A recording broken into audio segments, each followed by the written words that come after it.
Hello students. इस lecture में हम डिस्कस करेंगे partial fractions of rational functions. तो रेशनल फंक्शंस हमारे पास क्या होगा, P of x upon q of x. अगर कोई फंक्शन एफ ऑफ एक्स लिखा है P of x upon q of x की फॉर्म में, तो इसको हम बोलेंगे रेशनल फंक्शंस। तो ये हमारे पास रेशनल फंक्शन है। यहाँ पे पी ऑफ एक्स और क्यू ऑफ एक्स क्या है, ये पॉलिनोमियल है। अगर मैं पी ऑफ एक्स को लिखना चाहूँ nth डिग्री पॉलिनोमियल की फॉर्म में, तो कैसे लिखेंगे, A N X to power N A N minus one X to power N minus one up to A two X square plus A one X plus A naught हमारे पास constant term है और A N क्या है, nth degree term का coefficient. तो nth degree term का coefficient ये नॉट इक्वल्स टू जीरो लेंगे। अगर हम इस पॉलिनोमियल p की डिग्री क्या बोलते हैं, degree of p of x अगर हम n बोलते हैं, तो a n nth degree term का कॉफिशिएंट क्या लेंगे, नॉट इक्वल्स टू जीरो। इसी पॉलिनोमियल को हम लिनियर कब बोलेंगे, लिनियर पॉलिनोमियल कब बोली जाएगी, जब हम इस पॉलिनोमियल को A one X plus A naught की फॉर्म में लिखते हैं, तो इसको बोलेंगे लिनियर। क्वाड्रेटिक कब बोलेंगे, जब हम इसको A two X square A one X plus A naught की फॉर्म में लिख दें, तो ये हमारे पास क्वाड्रेटिक पॉलिनोमियल होगी। क्यूबिक कब बोली जाएगी पी ऑफ एक्स, जब हम इसको A three X to power three A two X square plus A one X plus A naught, तो ये हमारे पास क्यूबिक पॉलिनोमियल बोली जाएगी।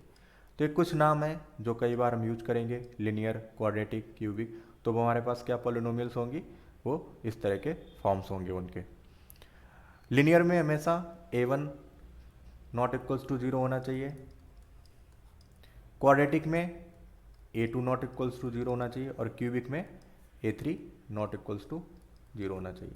तभी हमारे पास ये लिनियर, क्वाड्रेटिक और क्यूबिक होंगी। तो हमारे पास रेशनल फंक्शंस देखो, मैंने क्या लिखा, f of x equals to p of x upon q of x, और इनका क्या करना है, पार्शियल फ्रैक्शंस करना है। तो इस रेशनल फंक्शंस के हमें फ्रैक्शंस करने हैं। फ्रैक्शन हम हमेशा कब करते हैं, जब degree of P of x वो लेस देन हो degree of Q of x. अगर डिग्री बराबर है, अगर degree of P of x Q की बराबर है, degree of P of x और क्यू ऑफ एक्स अगर हम लिख दें ग्रेटर देन, बराबर या बड़ी किससे, degree polynomial Q of x से, तो हम क्या करेंगे, पहले इसको डिवाइड कर लेंगे। डिवाइड करने के बाद में हम इस केस में क्या लिखेंगे, P of x Q of X. जब हम डिवाइड करेंगे तो यहाँ पे हमारे पास कोई एक पॉलिनोमियल आएगी जिसको हम आर ऑफ एक्स बोल देते हैं, और यहाँ पे हमारे पास एक polynomial S of x upon q of x आएगी। तो जब हम डिवाइड करेंगे इस केस में, तो हमारे पास कुछ इस तरह से पॉलिनोमियल मिलेगी। तो इसके लिए हम यहाँ पे एक एग्जांपल ले लेते हैं, क्योंकि जब हमारे पास डिग्री ग्रेटर देन होगी, तो हम यहाँ पे एक एग्जांपल लेते हैं कि अगर मैं x to power four upon x minus one और x माइनस टू लेता हूँ, तो इसका जब पार्शियल फ्रैक्शन करेंगे तो उसके लिए हम क्या करेंगे, इसको डिवाइड करेंगे, क्योंकि अभी यहाँ पे ऊपर क्या है, डिग्री 4 है पॉलिनोमियल की, नीचे डिग्री 2 है। तो जब हम इसको डिवाइड करेंगे तो हमें कुछ इस तरह से मिलेगी, x square plus 3x plus 7 plus 15x minus 14 upon x minus one और x माइनस टू। तो ये डिवीजन कैसे होगा, इसके बारे में हम लोग पढ़ चुके हैं, ठीक है, तो वहाँ से देख लेना। तो यहाँ पे हम अब इसका पार्शियल फ्रैक्शन करेंगे। तो हमेशा पार्शियल फ्रैक्शंस के लिए क्या होना चाहिए कि ऊपर की डिग्री वो कम होनी चाहिए नीचे वाले पॉलिनोमियल की डिग्री से। तो ये हमारे पास पार्शियल फ्रैक्शन के लिए हम रेशनल फंक्शंस लेंगे, और रेशनल फंक्शंस किस तरह से होने चाहिए उसके बारे में देखा। अब पार्शियल फ्रैक्शन हम कर क्यों रहे हैं, इसका एप्लीकेशन कहाँ पे है? तो कई बार हम इंटीग्रेशन या डिफरेंशिएशन कर रहे होते हैं इस तरह के फंक्शंस का, ठीक है। अगर कोई फंक्शन मैं यहाँ पे लिखता हूँ 1/x minus A X minus B, और इसका इंटीग्रेशन करना चाहूँ तो इंटीग्रेशन इसका अभी करना काफ़ी मुश्किल है ये, लेकिन हम यहाँ पे क्या कर सकते हैं कि इस टोटल फंक्शन को अगर मैं a upon x minus A plus B upon x minus b कर दूँ तो इसका इंटीग्रेशन करना क्या है, आसान हो जाएगा, क्योंकि 1/x माइनस ए का इंटीग्रेशन हमें पता है। a और b क्या है, a और b है हमारे पास कांस्टेंट है, a और b क्या है, ये कांस्टेंट है। तो पार्शियल फ्रैक्शन का एप्लीकेशन क्या होगा कि इस तरह के लिखे हुए फंक्शन को जब भी कभी हमारे पास इस तरह के फंक्शन लिखे होंगे तो उसको हम कुछ इस टाइप से चेंज कर लेंगे। तो यहाँ पे हमारे पास मैंने सिर्फ यहाँ पे एक ही फंक्शन लिखा है, इस तरह से कुछ और रिलेशंस होते हैं जिनको हम आगे डिस्कस करेंगे। तो देखते हैं हमारे पास किस तरह के फंक्शंस होंगे और उनका पार्शियल फ्रैक्शन कैसे लिखेंगे। तो हमारे पास देखो पहला फंक्शन क्या है, तो पहला हमारे पास ये रेशनल फंक्शंस लिखा है P X plus Q upon x minus A X minus B. तो एक्स माइनस ए और एक्स माइनस बी ये किस तरह के फंक्शंस हैं, ये लिनियर फंक्शन बोले जाएंगे। तो ब्रैकेट है वो लिनियर है, पहला भी दूसरा भी। अगर हम पूरे की बात करें तो ये क्वाड्रेटिक मिल के आएगा, क्योंकि जब हम इसको मल्टीप्लाई करेंगे तो ये पूरा क्वाड्रेटिक हो जाएगा, लेकिन एक एक ब्रैकेट क्या है वो लिनियर है। तो जब डिनोमिनेटर में हमारे पास कैसे हो, लिनियर फैक्टर हो, तो लिनियर फैक्टर के लिए हम क्या करेंगे, partial fraction a upon x minus A पहले linear factor plus b upon x minus B दूसरा लिनियर फैक्टर। यहाँ पे कंडीशन क्या होनी चाहिए, a और b नॉट इक्वल्स टू 0 होनी चाहिए। तो लिनियर फैक्टर के लिए हमारे पास पार्शियल फ्रैक्शन कुछ इस तरह से लिखेंगे, दोनों हम लिनियर फैक्टर के लिए एक अलग अलग कांस्टेंट ले लेंगे, a upon x minus A plus b upon x minus B. अगर लिनियर फैक्टर की पावर बढ़ जाए, मतलब पावर 2 हो जाए, 3 हो जाए, 4 हो जाए, तो उसके लिए हम कैसे लिखेंगे। यहाँ पे देखो दूसरे वाले एग्जाम्पल में लिनियर फैक्टर है लेकिन उसकी पावर 2 है, तो इसके लिए क्या करेंगे, पहले पावर 1 के लिए a अपॉन एक्स माइनस ए, फिर पावर 2 के लिए b upon x minus A का स्क्वायर।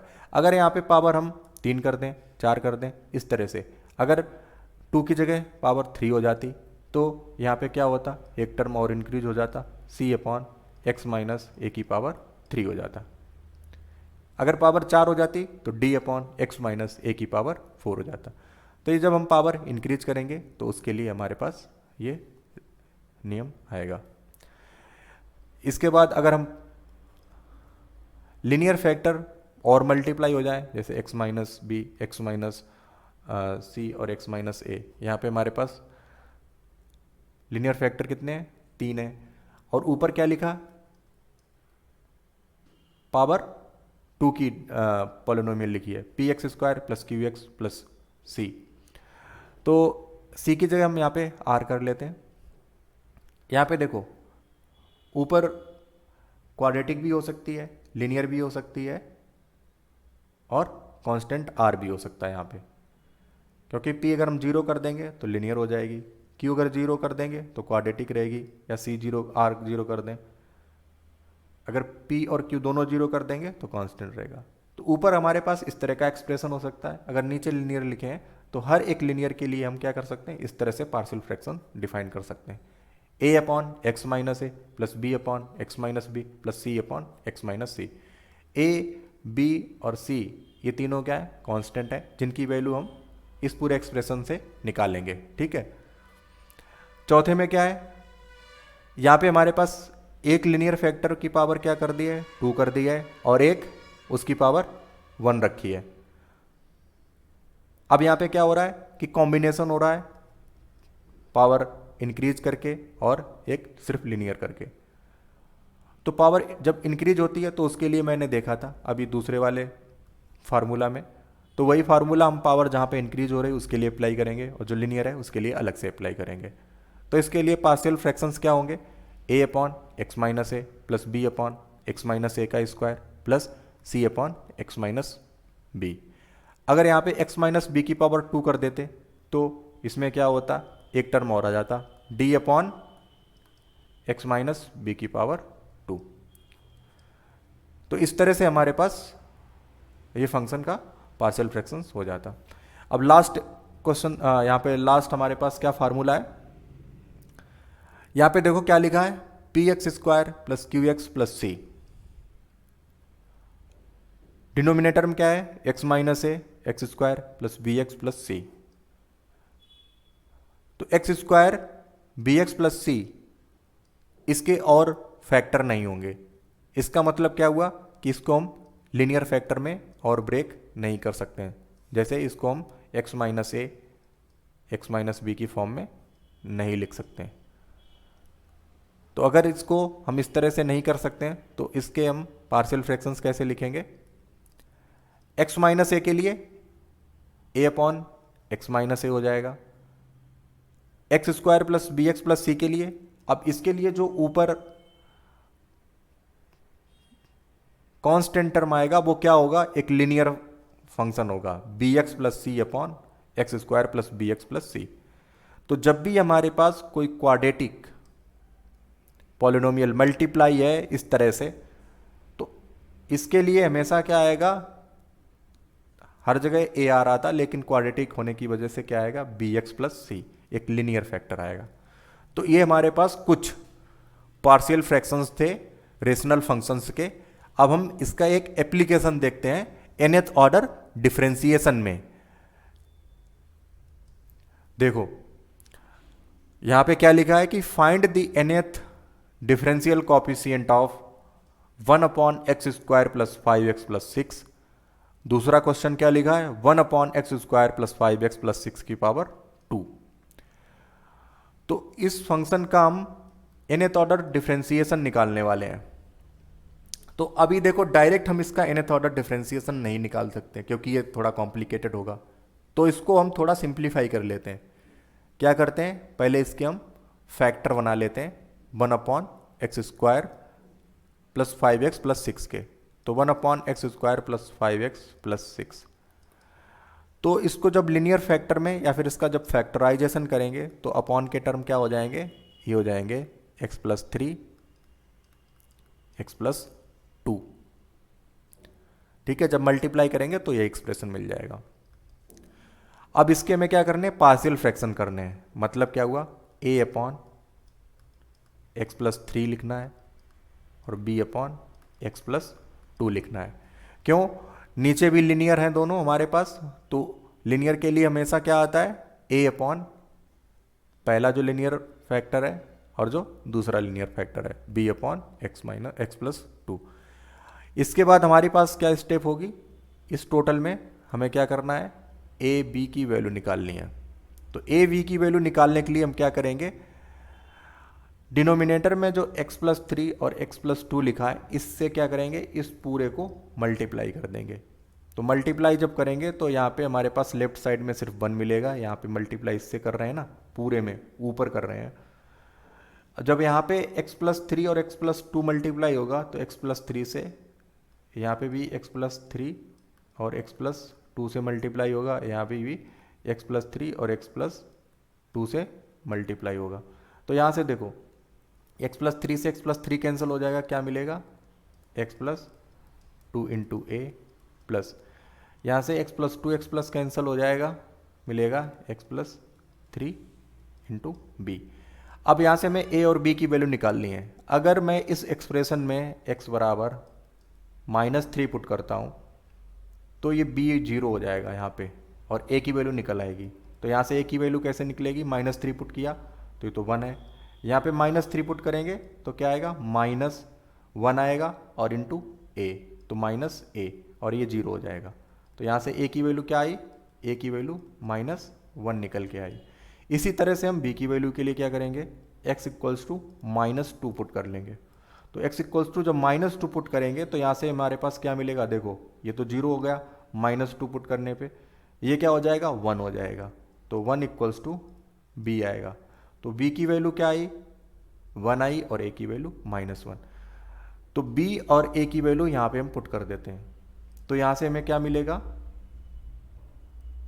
देखो 1/x+3 और x+2, इसका फ्रैक्शंस क्या है, -1/x+3 + 1/x+2।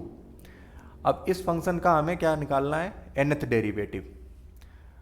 तो nth डेरिवेटिव निकालने के लिए हम क्या करते हैं, जो नीचे फंक्शन लिखा है इसको ऊपर लेके जाते हैं। तो यहाँ पे पावर क्या है, 1 है, यहाँ भी पावर 1 है। तो जब ये फंक्शन पूरा ऊपर जाएगा तो पावर क्या हो जाएगी, -1 हो जाएगी। x+3 की पावर -1 प्लस x+2 की पावर -1। अब क्या बचा है, इसका nth डिफरेंशिएशन। nth डिफरेंशिएशन के लिए अब देखो फंक्शन x+3 है, तो यहाँ पे हमारे पास पहला वाला फार्मूला अप्लाई हो जाएगा, ax+b।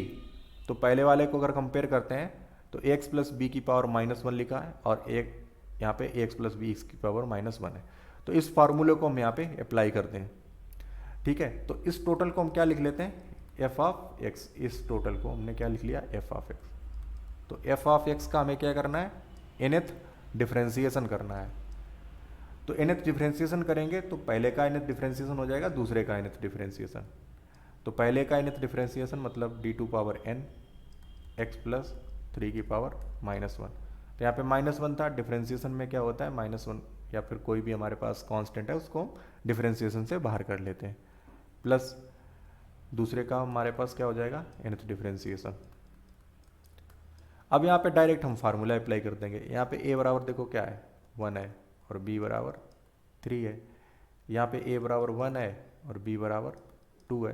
तो इस फार्मूले हम क्या करेंगे, a और b की वैल्यू पुट कर दें। तो कर दो पुट, -a बराबर 1 पुट कर रहे हैं और b बराबर 3। तो माइनस, और यहाँ पे एक और माइनस है, -1 की पावर n। तो इसको माइनस इस तरह से लिख लेते हैं, -1 इंटू -1 की पावर n फैक्टोरियल, और a की पावर n क्या लिखा है, a की पावर n। तो 1 की पावर n तो 1 ही रहेगा, अपॉन x+3 की पावर क्या हो जाएगी, n+1। इसी तरह से हम सेकेंड वाले के लिए -1 की power n factorial upon x+2 की पावर n+1। तो ये हमारे पास nth डिफरेंशियल कॉफिशिएंट आया किस फंक्शन का, 1/x² + 5x + 6 का। तो इस वाले क्वेश्चन को तुम लोग ट्राई करना, और जब इसके पार्शियल फ्रैक्शन निकालोगे तो तुम्हें बाद में nth डिफरेंशिएशन में इन दो फार्मूले का यूज करना पड़ेगा।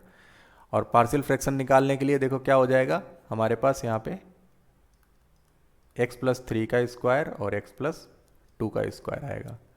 तो यहाँ पे 4 कोफिशिएंट आएंगे, a b c d, इनकी वैल्यू निकालनी पड़ेगी।